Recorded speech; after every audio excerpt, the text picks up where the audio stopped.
Hello, I'm Mark Ellen. Thanks for clicking this word in your ear, the latest of hundreds of conversations David Hepworth and I have had on this podcast we started 17 years ago. Some with ourselves, others with musicians, authors, comedians, and other people we like. If you enjoy them and want to support us and keep it all coming and get extra entertainment, including the weekly quiz and a special event on your birthday, visit patreon.com/wordinyour-ear or just like or subscribe in whatever way you prefer.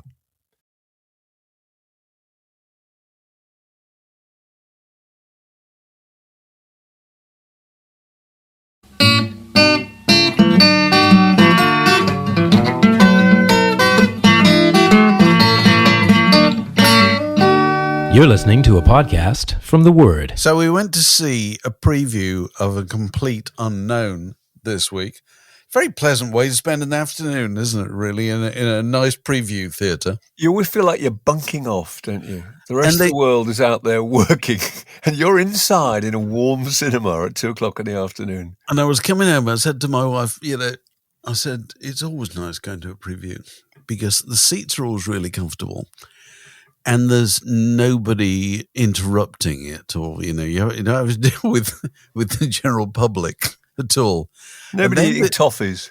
Then this morning, I was reading in the New York Times, they took AJ Weberman to a preview. I read that. Did you read that? Yeah. They took him to a preview. Normal bunch of people that you get at preview theatre, kind of young women from magazines or whatever, broadcasters. Just settling in for a pleasant afternoon, looking at Timothy Chalamet. And suddenly this 80-year-old bloke starts muttering abuse. It's all lies, you're all scum, isn't it? So we didn't have that at all, did we? I would not have seen I can't bear the idea that AJ Weberman has surfaced. Anybody listening who doesn't know, this is the garbologist who used to go through Dylan's dustbins when he lived in New York, wasn't it? Yeah, it was. And then kind of analyse and publicise all the things that he found, all the personal letters and all that.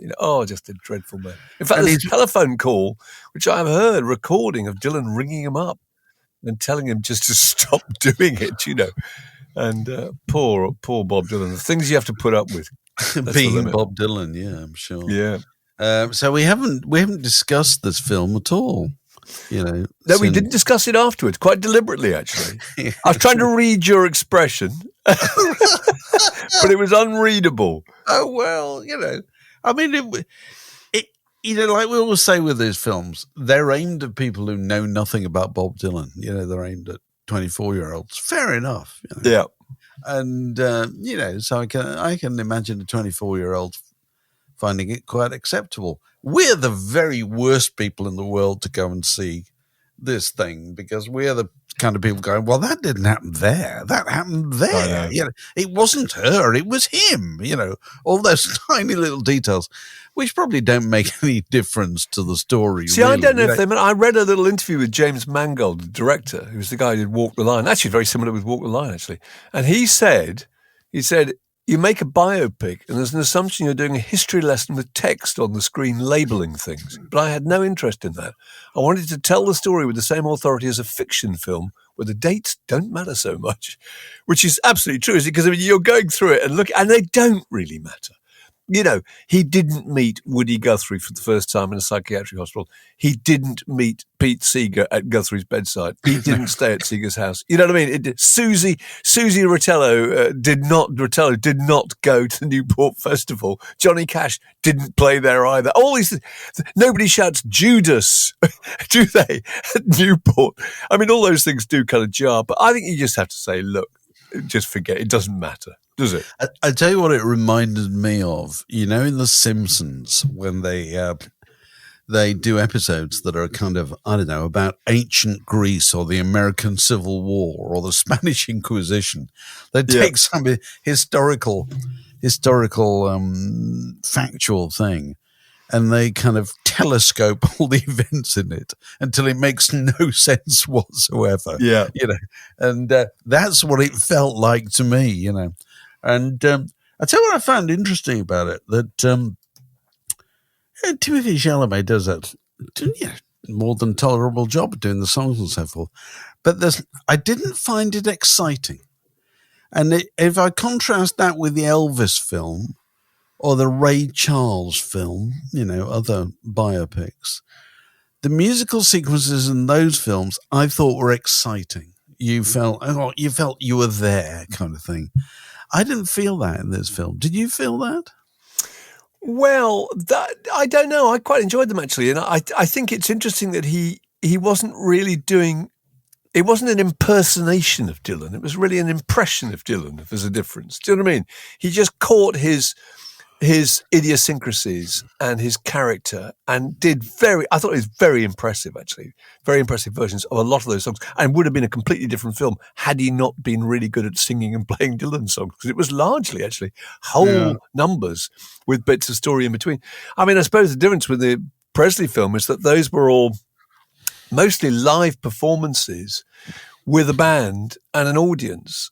And the Dylan ones were either him sitting alone composing something in a garret somewhere, or they were playing at a very, very sedate folk club where nobody kind of really reacted. They just sat there with kind of in awestruck glee. And so you didn't get that kind of incendiary quality about it. But I find it exciting. I mean, I thought it was really enjoyable, actually. And all he's done is he's arranged a kind of flammable love story for, as you say, for people not old enough to know the story itself. And it's got a kind of noble, world-changing narrative. It's got a cool soundtrack. It's got fabulous beatnik clothes. And you're just looking at three very, very beautiful people for a long time. And there are worse ways to spend the afternoon. So, and it was interesting how they're portrayed. Dylan is portrayed as a kind of narcissistic, manipulative asshole. He's called that repeatedly by various people, Joan Baez particularly, a kind of genius who's forgiven for all his faults because his songs are so compelling. And Blaine Allen, one of our subscribers, sent us a lovely review, actually, of it, in which he described Dylan as being vampiric, which I thought was a very, very good word, actually. And the Susie Rotello character is a kind of besotted, doe-eyed, suggestible girl in pretty dresses, who he uses enormously. He stays in her flat for 12 weeks when she goes to Rome, in which time he seduces Joan Baez. And Joan Baez, a kind of raven-haired, golden-voiced, politically campaigning seductress, and all those things are sort of reasonably accurate. Susie Rotello badly portrayed in that because, of course, she was fantastically important in turning them into political songs. But you once you buy into the idea that those are the characters you're dealing with, it's a love story, isn't it? It's him being torn between these two women, and it's got these. Forgive me, I'm about to use the word tropes. Where that come from modern films, which is the kind of thing. Whenever I see it in a film, I think I have never seen that in real life. I don't think I ever will see it in real life. Which is two people suddenly massively attracted to each other who suddenly fall into each other's arms on a stairway, pretty much start having sex, which is what we're expected to believe. Bob Dylan and Joan Baez did in 1962 or something. Yeah. I mean, nobody did it in 1962. I'm not even sure anybody does it nowadays. And, but it's just one of those things.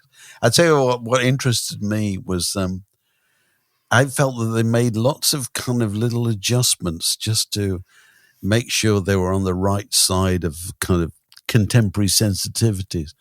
There is an hilariously kind of short and truncated version of the Newport Festival board discussing who's going to be on the bill. And what are their principles about who's going to be on the bill, which I personally thought that was a very fruitful area, actually, for drama. And it wasn't. It was just done really quickly.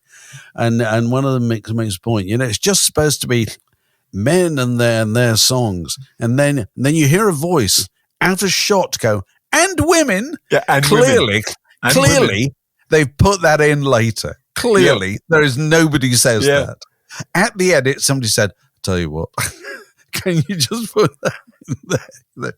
Because And apparently, I was reading that that Dylan insisted that one scene in it be completely made up.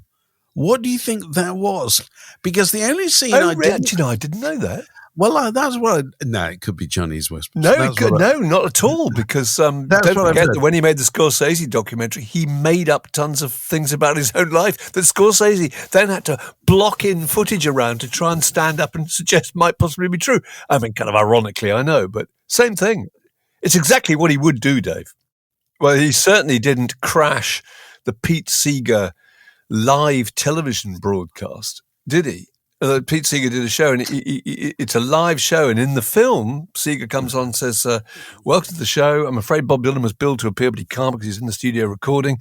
And then Dylan turns up, and there's a black blues musician playing. And you think this guy is upset that Dylan then barges onto or is invited on, isn't he? It looks like he's taking his slot. And in fact, Dylan then encourages this guy to play, and they play a song together, etc. You know, I don't think that just simply did not happen. There's lots of things probably didn't happen, but that certainly didn't.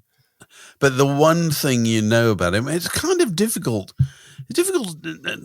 person to make a film about, because the one thing you know about him is he's a fabulist. He makes up stories. He always has done.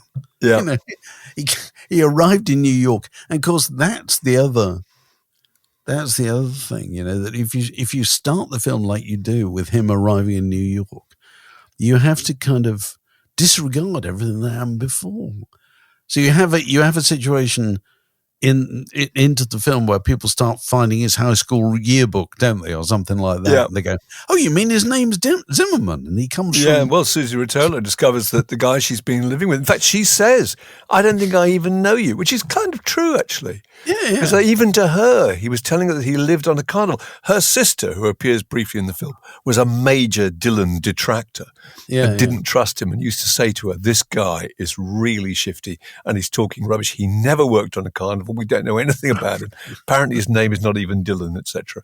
So it's completely, of a piece with his notion from the very start to just make up great chunks of his life that he would have insisted that there was a false bit in there. I don't know. It's extraordinary. In the end, my feeling about it was like my feeling about Steven Spielberg's Lincoln, which is that you can no longer make these complex films about real events within the confines of a feature film. There's too much information you have to get through. The way to do these things is a 5-part streaming television thing. Yeah. You know, and that should have been first film 61, second film 62. I know what he said about the dates. You know, you're quite right what he said. But then you would have slowly got acquainted with him. You would have the audience would have been allowed to go, you know, he seems a bit shifty. You know? Yes. But seem to discover that with the characters.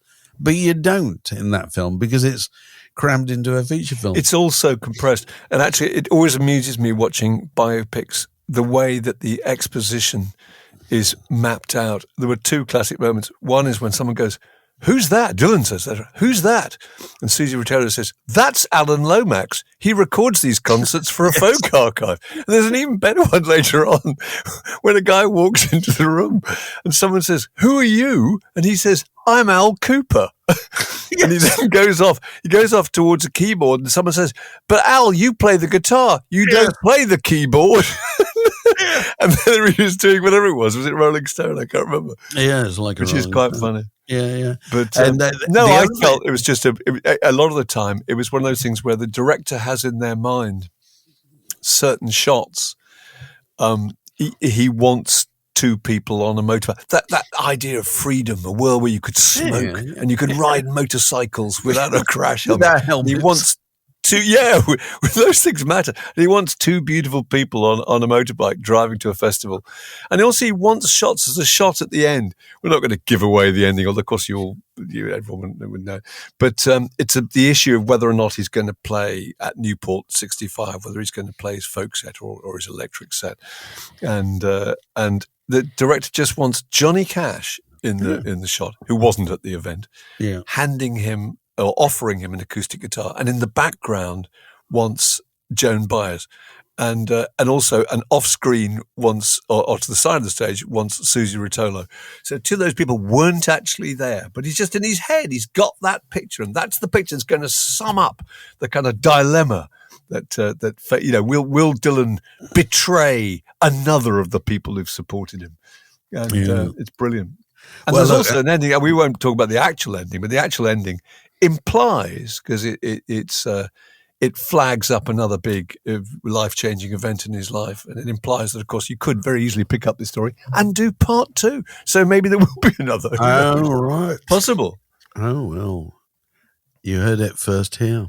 The Word Podcast, prime cuts of popular culture served fresh each week. I was listening to a podcast the other day, The Rest is Money, with Robert Peston, and it was the first one of the new year, I think.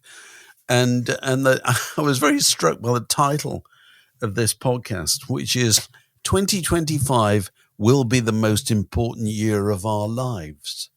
And he obviously had the confidence to call it that because he's not alone in thinking that.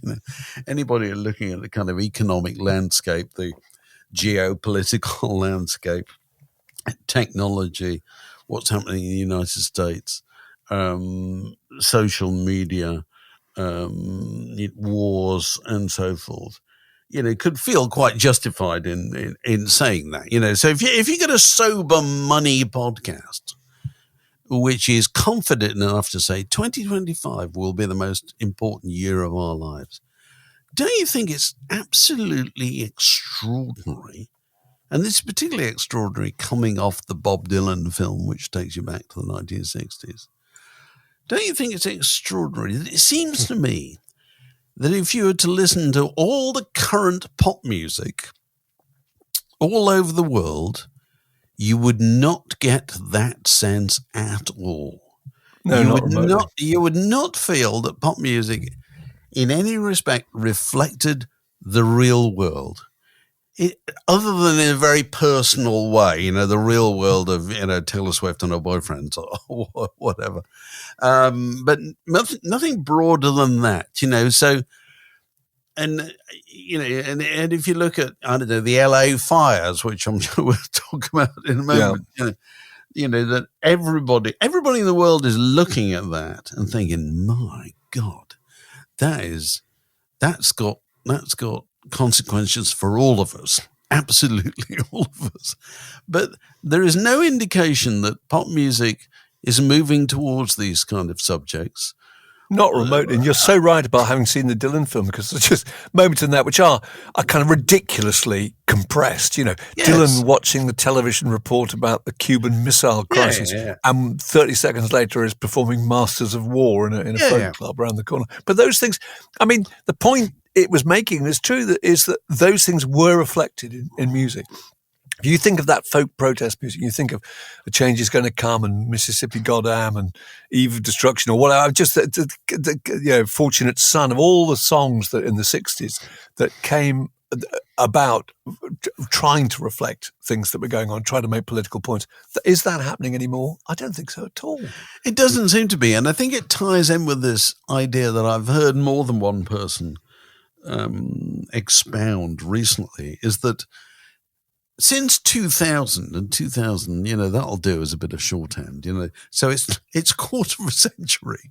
It's a quarter of a century. The pop music in that period, you can't tell whether it came from 2004 or 2019 or 2023. You can't tell at all. You can't date it. It lives technologically in its own kind of aesthetic, you know what I mean? You can't date it. You can't, if you go back, listen to records of the 70s or the 80s or whatever, you can tell that's the point at which people started making records that sounded a bit like this. Yes. The bass was recorded differently, or it was automated percussion, or Giorgio Moroder, all those new instruments or other syndrome has arrived. Yeah. Whereas, post in this present century, it's all coming out of a computer, isn't it? And so it's it doesn't sound different from what you'd done 5 years before. But also, it's not addressing issues that you can date. Well, there's that. We talked about this before. I mean, it's so easy to write songs about your own personal life because, that's not an opinion. That's just something that happened to you. The big problem is writing a song about it. If you wrote a song about the Ukrainian predicament in the war against Russia, if you wrote a song, say, in support of Palestine, the quantity of people who would object and make your life very, very difficult is so significant that it would stop you doing it in the first place. So there's an element of that. But the thing that I think is interesting is that there are issues, and climate change is one of them. There are issues that really do impact on everybody. And only an absolute lunatic or someone who's completely delusional would refuse to accept that. So why aren't people writing songs about that? Because what's happening in LA at the moment, presumably there will be, Dave, there'll be benefit concerts. There's going to be a huge drive now to raise money for the people, who've been who are homeless, and and what's the quantity of homes? Is it 20,000 homes the day we're recording here on Sunday? Utterly unimaginable. 20,000 homes lost, and I think there's a really chilling statistic that possibly about 10% of those homes are not insured. Or not insured for fire. Yeah, not insured for fire, and it's absolutely extraordinary. It sent me looking for. That Nathaniel West book, The Day of the Locust from 1939, where he proposes the idea that Hollywood burns. You know what I mean? The kind of the dream of the West Coast. It all sets fire. It all catches fire. And you look at it and you think, we've got, we live in the only country in the world. Well, we complain about the weather all the time, but the weather doesn't often kill people in Britain. It doesn't often happen. No. Most other countries in the world, it does happen. California is prone to natural disasters of all kinds, earthquakes and mudslides and all these things. And you always think, surely this will dissuade people from living there. They'll go somewhere else. Well, you could say the same about the fault line. People started building on the actual fault line almost directly after the earthquake, whenever the earthquake was. Was it 1912? I can't remember. Almost immediately. The San Francisco one. Yeah, San Francisco. San Francisco. Yeah. But the thing that the conversation in this house is that we've just had to make the adjustment from the floods in Britain, where you're looking at the news and thinking, oh my God, my heart goes out to these people. Can you imagine the house we're sitting in now, with a foot of muddy water on the ground floor, and how devastating that would be? And now we've had to adjust to Los Angeles, where it's not just it's your home has gone. Absolutely. Your computer files have probably gone. Your documents have gone. All your records have gone, all your mementos, all your family photographs, all your possessions. It's absolutely unbelievable. And a lot of those people are going to have to start all over again, possibly with no insurance money, possibly having to rent in the meantime. And then, I don't know how they're going to really talk about rebuilding programs in those woods, in that part of Los Angeles. They're surely going to have to approach that very, very differently, aren't they? You would have thought to avoid it happening again. And the other thing that strikes me is that we grew up in the 60s with this image of the West Coast of California as being sun, sea, surf, big cars, freeways, beautiful blonde people, and now your association with the West Coast is often fires, storms, isn't it? Earthquakes, just the risk factor. Yeah, I remember the first time I went to Los Angeles and thought, let's drive out to Malibu, because you've had 20 years listening to records or whatever. Oh yeah, and we drove out to Malibu, and of course the first thing you realise is you can't see the sea because the houses of millionaires are between you and the sea. Yeah, that's how they've got the view. They've got the view. You haven't. Well, the view's back now, isn't it? Oh gosh, it is. In the most extraordinary fashion. And there's a statistic that a third of Malibu's coast has disappeared. first, a third of sort of the coast of the buildings on the coast. Well, yeah, I bet. And of course, people are going to have very mixed feelings about this because obviously you got loads of people, regular people who've lost everything, and that's terrible. But then you will have, once the entertainment industry gets back up, you will have a succession of movie stars sitting on couches talking about what they lost, Yeah. And I don't know if people are going to feel the same about that at all, because some of these people are, immensely wealthy, and we've envied them for a long time. Well, you couldn't envy anybody in the midst of that, could you? In the last week or so, Not remotely. This is a junction in the word podcast. It separates that bit from this next bit. So Sam Moore, the remaining member of Sam and Dave, has died at the age of 89. And it's always very close to my heart, Sam and Dave, because, that kind of purple patch was between, I suppose, 1965 and 1968 or something like that. And they've been kicking around for ages, standard kind of came from a gospel background, tried various record companies. And then Jerry Wexler signed them to Atlantic Records. And he gave them to Stax in Memphis and said, you record them because I think it'll work. Which they did with Booker T, didn't they, in the MGs? They did Booker T and the MGs. Stax horn section. And Isaac Hayes and Dave Porter wrote the songs, So we're talking about Hold On, I'm Coming, Soul Man. Said I wasn't going to tell nobody, I Can't Stand Up for Falling Down. All these kind of absolutely brilliant records. If you're not aware of those records, go and correct that shortcoming as soon as possible, because they're an extraordinary example of the songs are good, they're not extraordinary, but there's something about that business of them with those musicians in that studio at that time produced records with a crackle that nobody else had at all.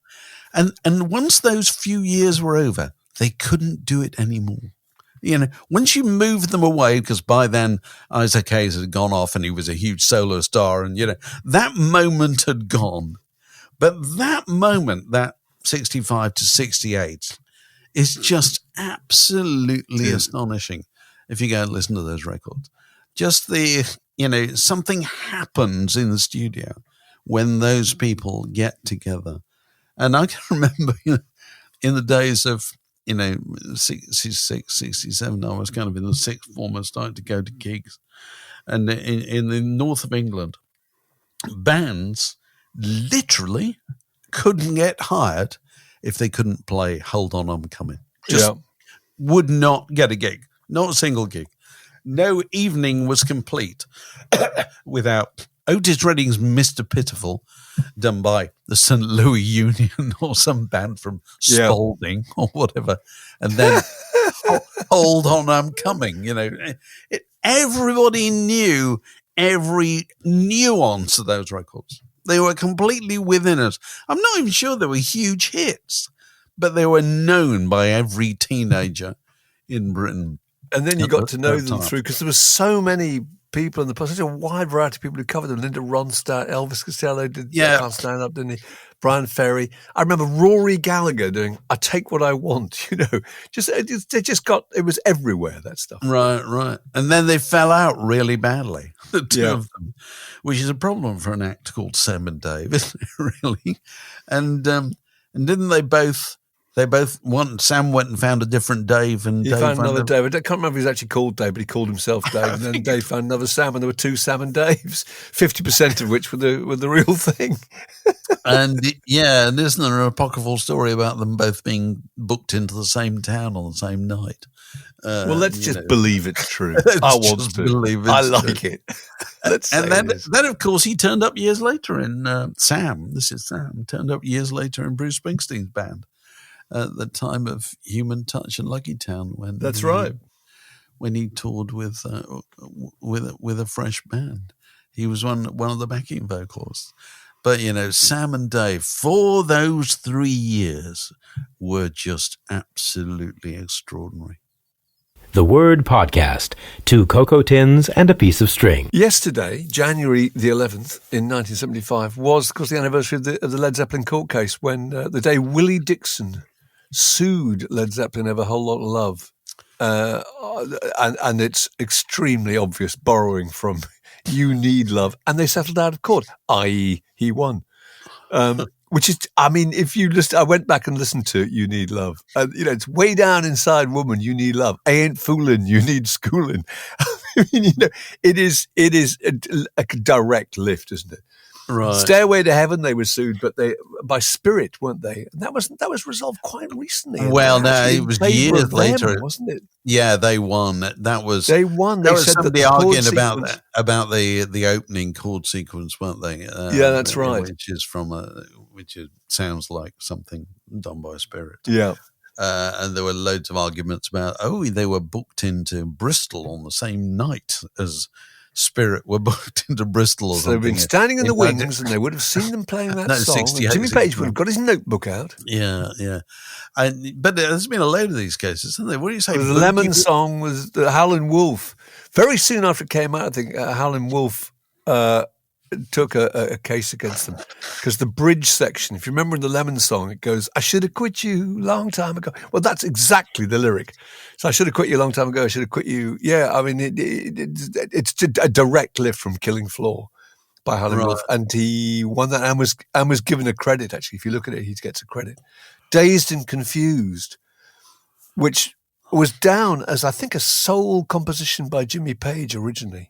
Was of course written and recorded by Jake Holmes in 1967, and he sued, and they finished up with an out of court settlement, i.e. he won in 2010. And then there was Boogie with Stew, which borrows from "Ooh My Head," the Richie Valens song, which is exactly the same because Plant sings, "I don't want no tutti frutti, no lollipop. Come on, baby, just rock, rock, rock."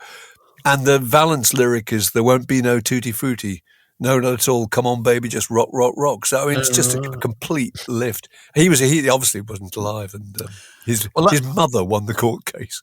But so that's 5 examples of Led Zeppelin. But it does seem extraordinary looking back at it now that they had the audacity to claim that they'd written those things and not even give a credit, particularly for Killing Floor, which they just go into in its original form, virtually. There's 2 things I think about all this. One is that we always assume that if something's been kind of borrowed, pinched, whatever, that the thing it's pinched from is in itself original. I don't think that's always the case. No. Particularly the case with blues. I don't, the blues tradition is an oral tradition. People pinch stuff since time immemorial. Yeah. Who wrote St. James Infirmary? Come on, find me anybody. Who wrote Stormy Monday Blues? Come on. It just sort of emerged. It's like trying to decide who sang, who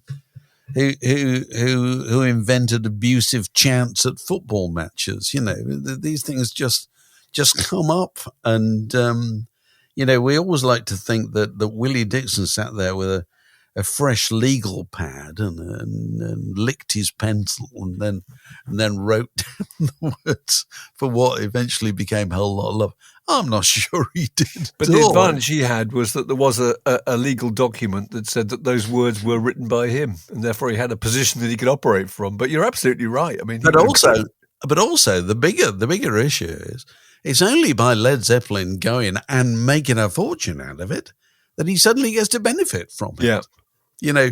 Because if he'd had the power to say, well, you can't do that, well, he'd be stupid to have said that. Yeah. Because what he wants to do is participate in the money.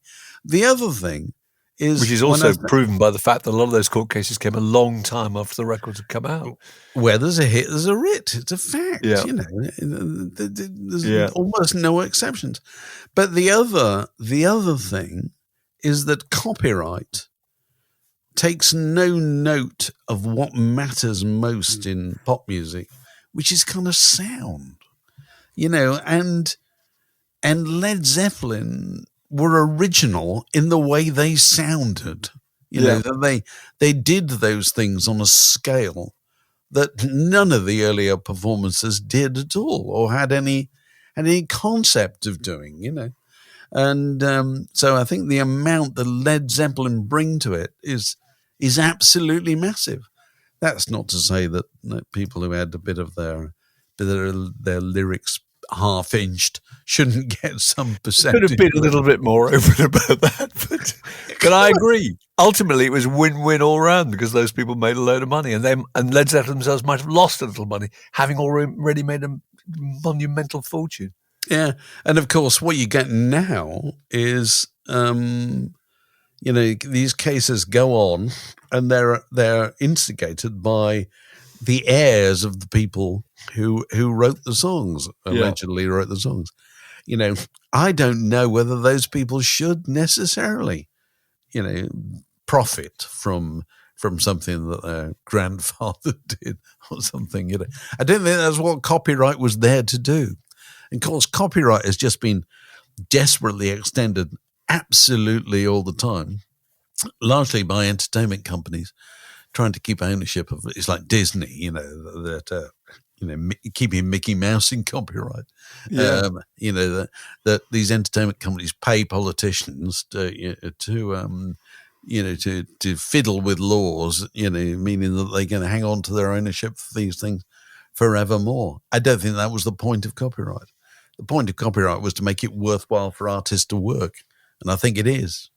The Word Podcast, driving the digital kids to school since 2007. Well, that's where we have it this week. And if you want to support us, which we're very grateful for, go to patreon.com and have a look at the various options. And you can be part of the weekly quiz, and you can get all the podcasts early, and you can get extra editorial. And we also have a special thing where anybody's on their birthday, there is the opportunity to show us their tremendous record collections and also chuck a conversational log on the fire, which this week was done by John Innes, who brought up the subject of good and bad band names.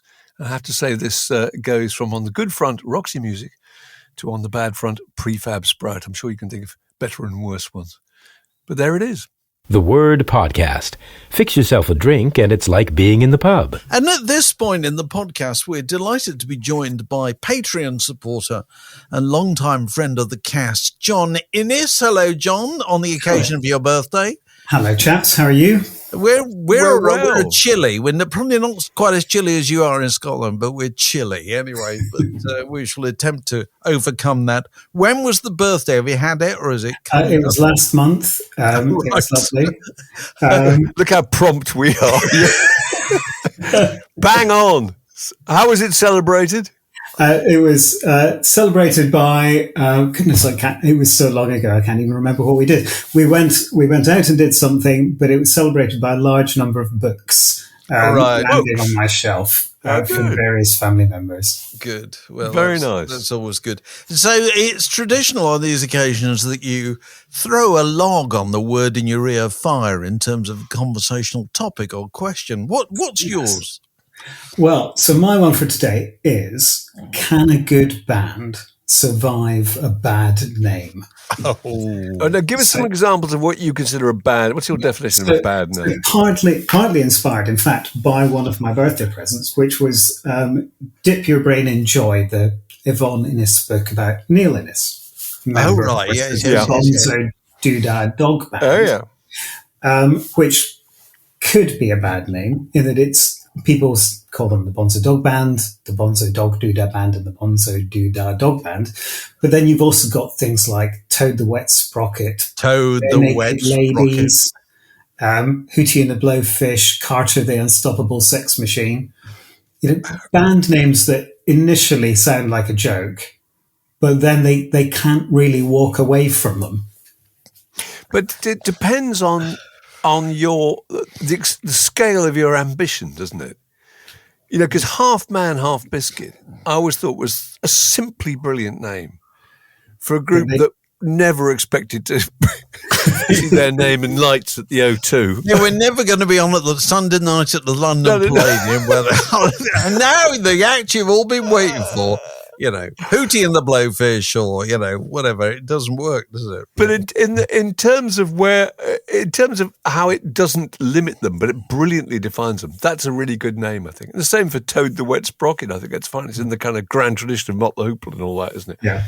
I think, and there are certain bands that Camper Van Beethoven's another really good example of a group who are never going to get it. It was just a really good, really funny name and got a lot of press at the time.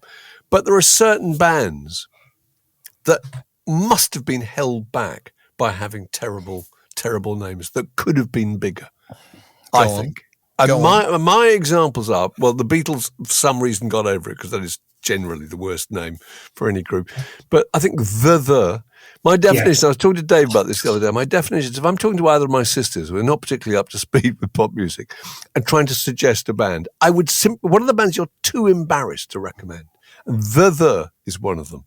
Yeah. How can a band called The be worth hearing? And the other one is Prefab Sprout. Yeah. Which is a terrible, terrible, terrible name. And it was thought up in just a bad moment. Wasn't it? It was a kind of pun on hotter than a pepper sprout or something. A mishearing. And then they're saddled with it. And it's so unrepresentative of what they sound like and how good they actually are. And it's kind of indication of how band culture, gives so little importance to something that is so important that they never sit down at a table and say, right, we're going to decide. They just kind of kid each other until somebody comes up with a kind of joke, and then nobody's got the nerve to say, that's a crap idea. And so you end up six gigs under that name, and then they can't go back. They can't do anything about it. Because they got their name on a bill somewhere, or they're being promoted. If your first single was played by John Peel, you sent it through the post and it was played by John Peel once, you're stuck with that for the rest of your life. Because you couldn't go back and reintroduce That's a good yourself. Point. Because members of Dogs Die in Hot Cars must have thought, we're on the Peel show, great, hang on, where now? But there's also, I'll tell you, there's an element that used to apply in the days of going into record shops, which doesn't apply anymore, which is you shouldn't have a name that people feel embarrassed to ask for. Yes. And you just think people are going to go, sorry, what was that again? Or something, Another great example of that is Bare Naked Ladies. So Canadian band. It obviously worked really well when they were busking in Canada. Yeah. And then they have a hit, and they, small hit with If I Had $1 Million, I think it's one of their first sort of minor hits. And then 30 years later, playing the Royal Concert Hall in Glasgow, saying, well, I'm off out tonight to see Bare Naked Ladies. It's a bit embarrassing, really. It is embarrassing. It is ridiculous. But it's, once a group arrives, it kind of, everybody forgets the derivation. Steely Dan was a dildo in a William Burroughs novel. Well, literally nobody thinks of that anymore, apart from the people listening to this who were reminded of that by the fact I just mentioned it.